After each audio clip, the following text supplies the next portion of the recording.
Today, we are jumping into the residential real estate world. There's this one strategy, it demands attention, BRRRR Method. Yeah, it really is. It's the strategy promising, well, one of the holy grails, really.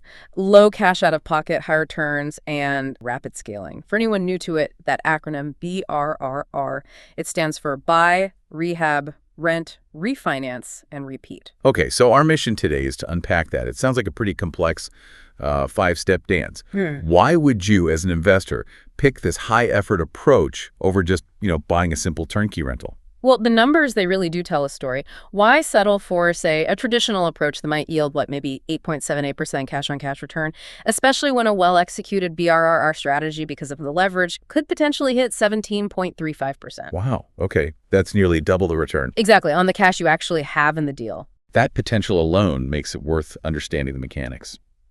So let's dive in. Step 1, the first be the buy.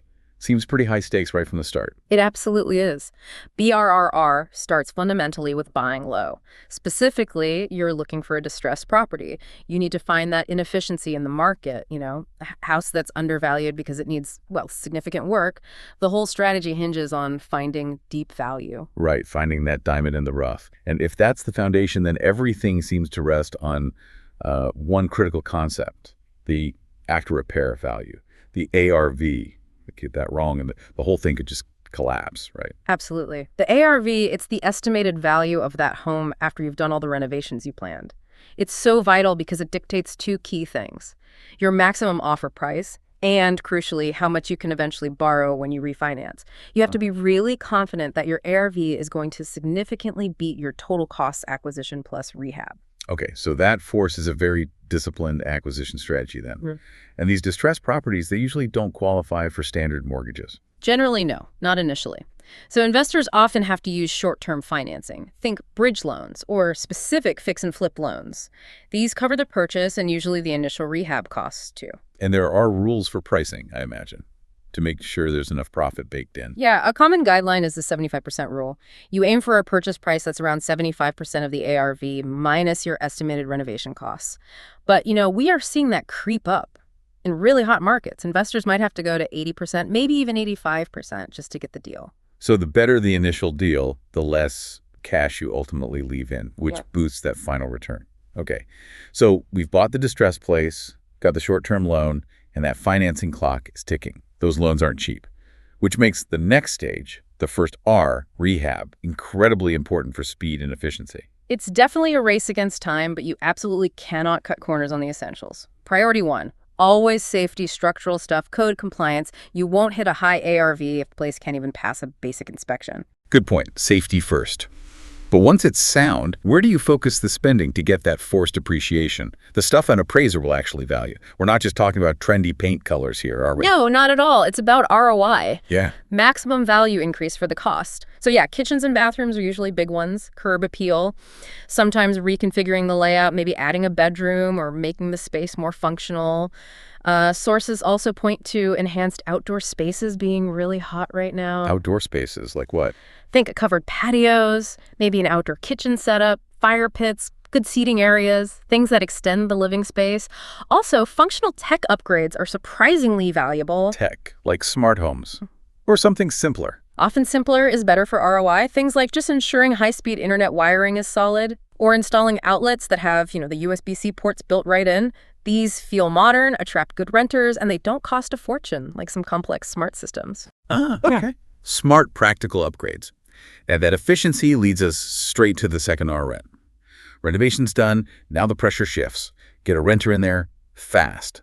But what if the market's slow? Or what if that pressure makes you, sloppy with screening? That's probably the single biggest risk in this rent step. Your income stability, the asset's condition, it all depends on getting quality tenants.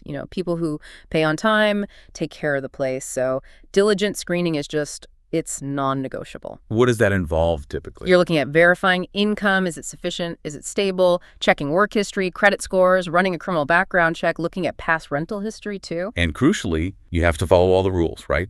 Local, federal fair housing laws. Compliance is key. Absolutely critical. No shortcuts there. Okay, so you've screened properly. How do you figure out the rent price itself? The market's been pretty wild. Context is vital. Just look at 2021. The average rent growth nationally was over 10%. And the median rent in the biggest 50 metros hit almost $1,800 by the end of that year. That gives you a sense of the potential, but you need local comps, obviously. Right. But it's the actual cash flow number that the next step, the refinance lender, really cares about. You have to prove it makes money. That's exactly right. Net cash flow. You take your total monthly rent and you subtract everything. Management fees if you have them, maintenance reserves, you must budget for maintenance, the mortgage payment, taxes, insurance, and importantly, a vacancy allowance. Once you show positive cash flow consistently, then you're ready for the third R, refinance. Okay, this feels like the financial engine of the whole BRRRR thing. You're leveraging the value you literally just built. Walk us through that cash out refinance mechanism. So you basically replace the expensive short-term loan, the bridge or a fix and flip loan, with a permanent long-term rental loan, usually at a much better rate. The cash out piece is the key. The new loan is based on the property's new, higher appraised value, the ARV. If that new loan is bigger than what you still owe on the short-term debt, the difference comes back to you, cash in your pocket. Got it. But getting that long-term loan, traditional lenders can be tough, right? What metrics do they focus on that often, trip up investors? They definitely look at your credit score, the equity you have now post-rehab, and something called seasoning, basically, how long you've owned the property. But honestly, the biggest hurdle, especially if you're trying to scale up and do multiple properties, is often your DTI, your debt-to-income ratio. Conventional lenders just don't love seeing a lot of debt, even if it's tied to performing investment properties. That sounds like a real bottleneck for someone wanting to build a portfolio quickly. Is there another way, an underwriting model that fits this strategy better? Yes, absolutely. And this is a big shift we're seeing. Investor-focused lenders are increasingly using DSCR loans, debt service coverage ratio. DSCR underwriting looks almost exclusively at the property itself. Does the rental income cover the property's total debt service and expenses? Usually by a certain ratio, like 1.2x or higher. It essentially isolates that property's financials from your personal DTI, makes scaling much, much easier. That is a game changer, a really critical insight for anyone serious about scaling with BRRRR. Okay, so the refi is done, cash is back in the bank. And that brings us to the final R. Repeat. You take that cash. And you find the next distressed property. Start the whole cycle over again. That's how you build the portfolio. It's not just about the immediate cash flow. That's great. It's about building equity, long-term appreciation, potentially generational wealth by leveraging that forced value again and again. We got a really interesting scaling tactic mentioned in the sources, too. Lucas Vanagaitis from Horace Homes. He talked about strategically flipping houses near their existing rental property. Yeah, that's smart. It does two things, right? The flip generates cash for the next BRRRR. And, importantly, it creates new, higher comparable sales or comps right in the neighborhood, which can help boost the appraised value, the ARV of their existing rentals, when it's time to refinance those. It's a clever feedback loop, using one investment to directly lift the potential of another. Very strategic. Now, okay, it's easy to get excited about all this potential passive income and scaling. Time for the reality check. Exactly. We need to be clear about the rewards, yes, but also the risks. This isn't easy money. Agreed. Let's talk upside first. What are the clear rewards? Okay, number one, potentially very high ROIs. We talked about that percentage return. If you only have, say, $10,000 of your own cash left in a deal after the refi, right? And that property cash flows $2,500 a year. That's a 25% cash-on-cash return. Hard to beat. Second, you build equity fast during that rehab phase. You're forcing appreciation. And that get cash back part is really the kicker, isn't it? Refinancing, based on the higher ARV, means sometimes you can pull out all of your initial cash, maybe even more. Yeah. So you could end up owning a cash-flowing asset with zero or even negative cash invested. That's the ideal scenario, the no money down dream, though it doesn't always work out quite that perfectly, but the potential is there. Okay, now the risks. They're substantial. First off, you're dealing with two closings, purchase and refinance. That means potentially double the closing costs, fees, hassle. Right, and rehabs. Well, rehabs are rehabs. They're messy. Always. You absolutely have to budget for the unexpected. Cost overruns, delays, contractor issues. It comes with the territory of buying distressed property. Another big financial risk must be the appraisal during the refinance stage, right? What if the appraiser doesn't see the value you think you created? That's a huge one.